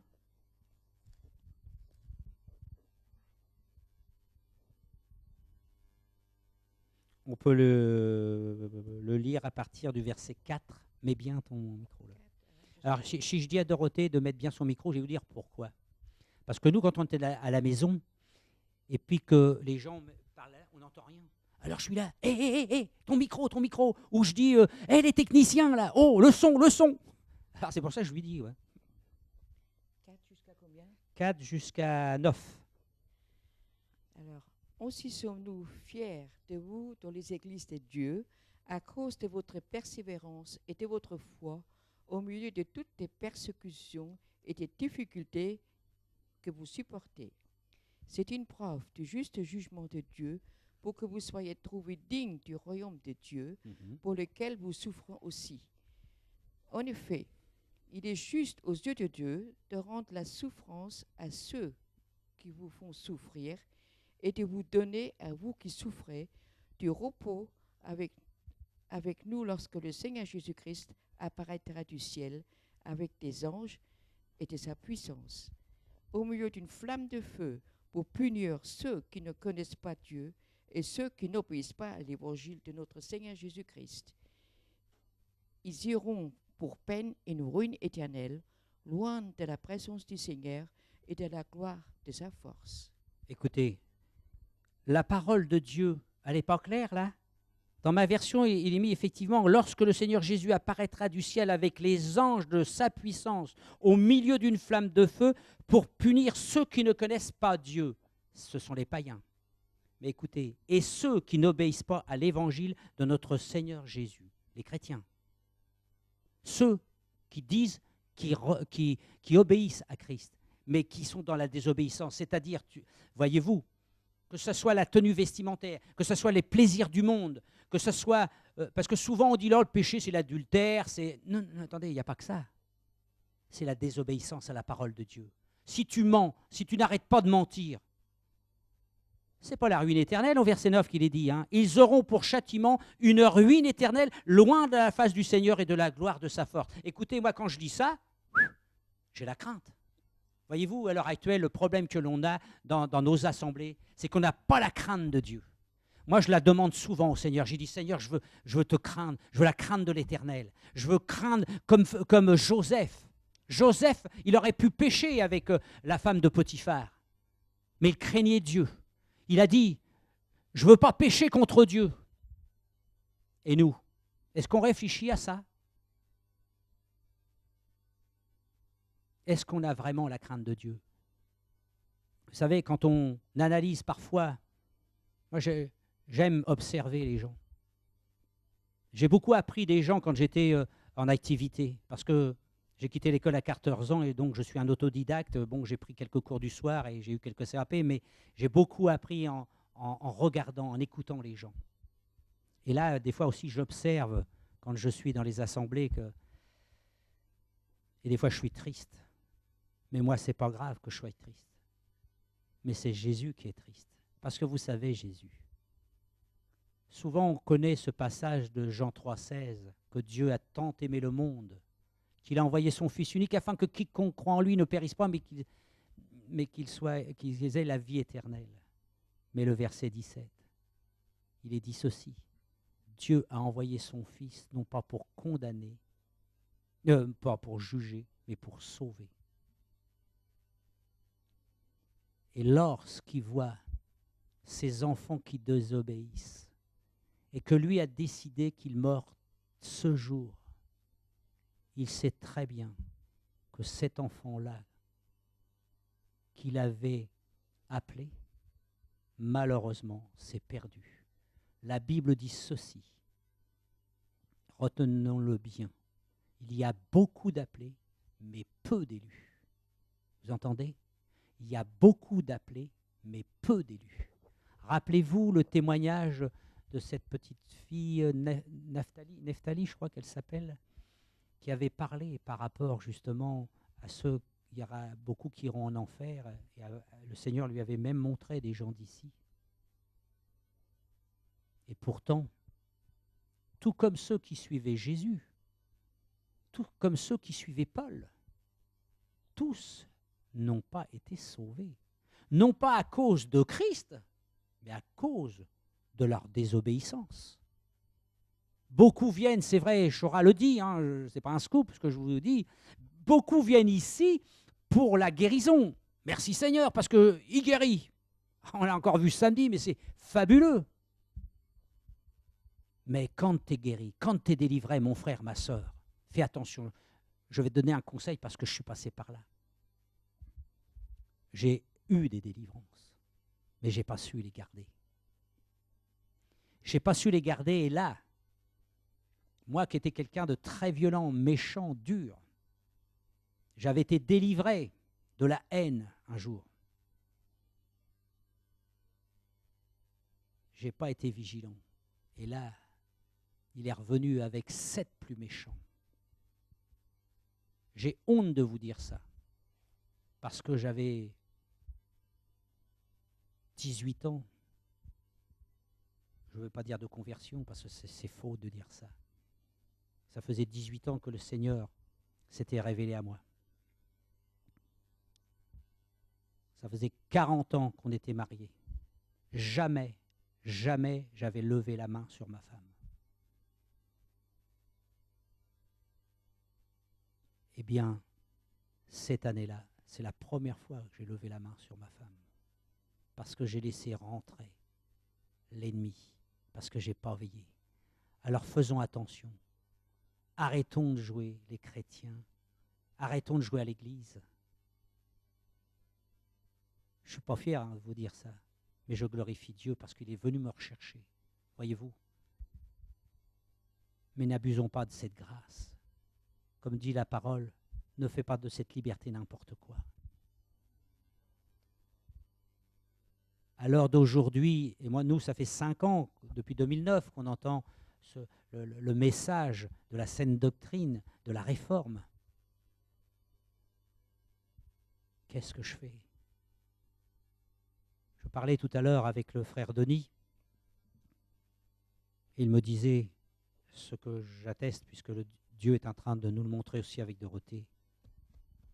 Combien de temps passes-tu en tête-à-tête avec ton Seigneur dans la prière? Je sais que c'est difficile. C'est difficile des fois d'entrer dans la parole. Vous savez, je disais à Chora samedi, je dis, tu sais, moi je ne veux pas être un hypocrite, je ne veux pas faire croire, parce qu'on me voit souvent ici à Évry avec Dorothée, je ne veux pas qu'on croie que je suis meilleur que les autres. Je vais vous dire, j'ai mes combats aussi, j'ai mes difficultés. L'autre jour, le Seigneur, par une parole de connaissance, a dit, je connais tes faiblesses. Ben oui, qu'il les connaît. Et Dieu sait que j'en ai. Mais j'essaye, je m'efforce de vivre une vie de sanctification. Frères et sœurs, amis, vous qui écoutez ce message à la radio, vous qui regardez TV de vie, j'aimerais vous dire, j'aimerais nous dire, parce que je m'inclus dedans, ne négligeons pas ce message, ce dernier message. On ne sait pas quand Jésus va revenir, mais c'est vrai, il est à la porte. Tout ce que je lis, que j'écoute à droite et à gauche, bon, je fais très attention quand je vais sur Internet parce qu'il y a beaucoup de confusion. Demandez toujours l'aide de l'Esprit de Dieu. Vous savez, regardez ce qu'il est dit dans 1 Jean 2, et on va bientôt terminer parce que je crois qu'on a fait un tour général de ce que Dieu voulait que je vous apporte. 1 Jean 4, pardon, c'est 1 Jean 4, je crois. Regardez qu'est-ce qu'il est dit ici. C'est très, très intéressant. Moi, je glorifie le Seigneur parce que vraiment, il est bon. Il est bon. Ouais. Bien-aimé, n'ajoutez pas foi à tout esprit, mais éprouvez les esprits pour savoir s'ils sont de Dieu. Écoutez bien. Car plusieurs faux prophètes sont venus dans le monde. En voilà un, là. Vous voyez? Mais il n'est pas le seul. Hein. Reconnaissez à ceci l'Esprit de Dieu. Tout esprit qui se déclare publiquement pour Jésus-Christ, venu en chair, est de Dieu. Et tout esprit qui ne se déclare pas publiquement pour Jésus n'est pas de Dieu. C'est celui dans l'Antéchrist. Et là, je voudrais surtout insister sur au tout départ, là, au verset 1. quand il dit « mais éprouvez les esprits ». Ici, il n'est pas parlé des esprits invisibles, il est parlé des esprits humains. C'est-à-dire, vous avez un humain en face de vous qui s'appelle Alain, eh bien, il faut que tu dises « Seigneur, quel est l'esprit là? Est-ce bien un vrai disciple ou un faux ?» Combien je me suis laissé, on s'est laissé tous tromper. Vous savez pourquoi? Parce qu'on regardait à la vue, c'est vrai, il y avait des ministères. Quand je vous parlais tout à l'heure de Michel Allard, c'est un évangéliste choisi de Dieu, c'est sûr. C'est dommage qu'il a bifurqué. Et je souhaite de tout cœur qu'il se repente et qu'il soit sauvé. Moi, j'ai envie de voir, alors je ne sais plus si je peux dire vraiment un frère maintenant, mais cet homme qui a été loin de Dieu en tant qu'évangéliste, c'est un véritable évangéliste choisi par Dieu. Mais quand je vois ce qu'il fait maintenant, il donne des cours sur les couples, et son association, c'est Plus que vainqueur. Mais tu es plus que vainqueur en quoi dans ton couple? Mais sache, Michel, si tu m'écoutes, ou si d'autres te rapportent ça, je veux te dire que je t'aime, et si je dis ça, c'est par amour pour toi, pour que tu t'humilies, que tu te repentes devant Dieu et que tu sois sauvé. J'ai le désir qu'on soit sauvé, qu'ensemble, on soit pour l'éternité. Mais si tu continues comme ça, si tu marches encore comme ça dans l'adultère, mais c'est ta destination, mais ce n'est pas le ciel, c'est l'enfer. Lorsque j'ai lu sur ton site il y a quelques années où tu faisais il y avait un séminaire pour les jeunes et que tu as invité un magicien, mais les magiciens, ils ne rentreront pas dans le royaume des cieux.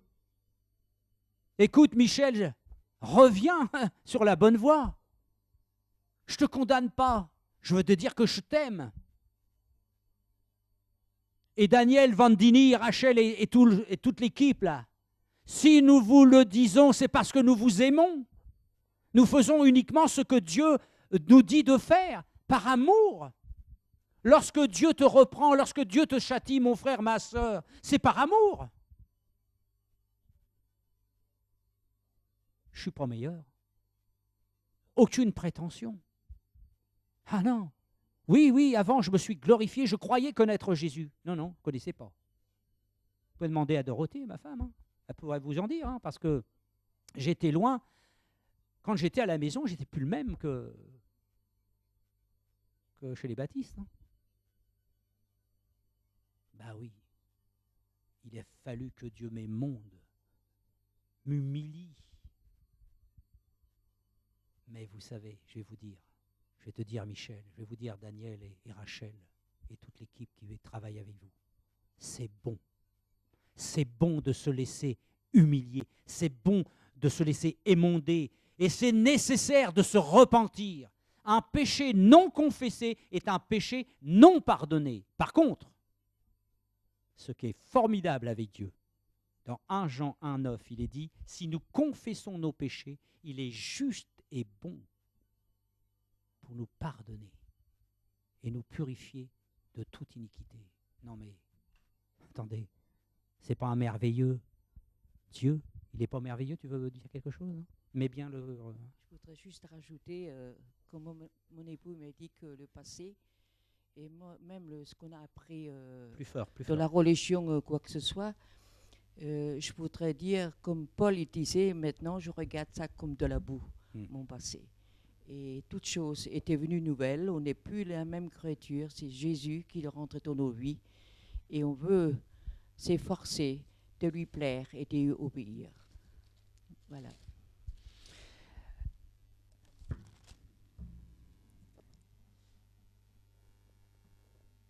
Qu'est-ce que dit la parole? Si quelqu'un est en Christ, il est une nouvelle création, les choses anciennes sont passées, voici, toutes choses sont devenues nouvelles. 2 Corinthiens 5, 17. Pourquoi je vous dis ça? Vous savez, frères et sœurs, on a un gros problème. Quand on a connu quelqu'un, qu'il soit de notre famille ou un ami, on l'a connu avant, on connaît son caractère, on connaît donc ses défauts, ses faiblesses. Et le problème, c'est quand on est en Christ, c'est que souvent on a encore les mêmes regards. Alors que là, qu'est-ce que dit Jésus? Si quelqu'un est en Christ, il est une nouvelle création. Oh! Mon frère, ma sœur, Alain, c'est une nouvelle création. Le Alain d'avant, il est mort. Celui que tu as connu, il est mort. Alors bien entendu, comme dit Paul aux Romains, dans Romains 7, il avoue aussi lui-même, hein. Il voudrait faire le bien des fois, mais il fait le mal. Et pourtant, Paul, quand même, moi je dis toujours, c'est l'apôtre par excellence. Mais il dira une chose qui est véritable, que même si je suis mort, je ne suis plus le vieux Alain, pardon. Je suis cette nouvelle créature que Christ est en train de bâtir. Mais la loi du péché et de la mort est toujours en moi. Et qu'est-ce que dit Paul dans les Galates? Que la chair a des désirs contraires à ceux de l'esprit. Eh bien, tous les jours, Alain, il lutte contre sa chair, contre les désirs de sa chair. Comme vous, comme chacun de nous. Et pourquoi? C'est tellement facile, c'est ce que je dis souvent à Doré, c'est facile que tu voies mes défauts. C'est facile que je voie les défauts de l'un et de l'autre. On a un don extraordinaire, nous, les chrétiens. Même ceux qui entendent le dernier message, là, on voit encore trop les défauts des autres. Oh, t'as vu comment qu'il est, puis t'as vu ceci, puis t'as vu cela. Attention, là. Attention, frères et sœurs, à la médisance, à la calomnie, à la critique. Je me mets en garde quand je vous dis ça. Et si vous, moi, je l'ai dit encore à mon frère hier, mon frère de sang qui est mon frère en Christ, si tu vois que je vais, si je pêche, à partir du moment où je ne sais pas marier, reprends-moi. La Bible dit dans les Proverbes que celui qui n'accepte pas la réprimande est un insensé. Aux yeux de Dieu, on est un insensé. Alors, je voudrais terminer quand même, parce qu'il faut bien que je termine. C'est vrai que j'ai fait un tour général. Pardonnez-moi, je ne suis peut-être pas celui que vous pensiez que j'étais, mais en tout cas, j'ai voulu surtout, par la grâce de Dieu, qui m'a mis à cœur, c'est de dire, d'avertir. C'est le devoir de chacun de nous. Il faut vraiment approfondir la parole de Dieu. Vous savez, nous, on nous disait, oh oui, mais oui, que vous dénonciez les systèmes. Mais attendez, derrière les systèmes, qu'est-ce qu'il y a? Il y a des hommes. Et soit qui sont de Dieu, soit qui ne sont pas de Dieu. Et c'est pas ne pas les aimer que de les dénoncer, en tout cas les œuvres des ténèbres qui sont en eux. La Bible dit que ce n'est pas contre la chair et le sang. Moi, je ne vise pas Daniel Vandini et Rachel Vandini. C'est les œuvres qui sont en eux, c'est les œuvres des ténèbres qu'ils font. Mais s'ils se repentent, ce n'est pas un problème. Si moi qui ai péché plusieurs fois contre Dieu, j'ai chuté, moi, je ne sais combien de fois, mais Dieu, dans sa bonté, m'a amené à me repentir. Vous savez, je ne peux même pas me glorifier de me repentir. On ne peut pas se glorifier de se repentir. Parce que la Bible dit que c'est la bonté de Dieu qui t'amène à te repentir. Toi et moi, mon frère, ma soeur, mon ami, tu ne peux pas, tu ne sais pas pardonner. Sauf si c'est le pardon de Christ qui fait l'œuvre en toi. Jésus dira, sans moi, vous ne pouvez rien faire. Jean 15, 5. Alors, c'est la deuxième ou troisième conclusion, non? Que je dis. Non, je voudrais vous laisser sur un message vraiment d'amour. Oui, c'est que chacun peut juger. Spirituellement, c'est par rapport à la parole. Je n'ai pas à te juger. Et vous savez, un jugement, vous savez, à l'image des jugements qu'il y a sur Terre, là, c'est pas parce que vous pensez à un jugement que vous êtes condamné. Vous pouvez être acquitté. Donc, ce que Dieu nous demande, et vous savez, quand il est parlé de juger, comme il s'est marqué dans 1 Corinthiens 5, parce qu'on a le droit de juger ceux du dedans.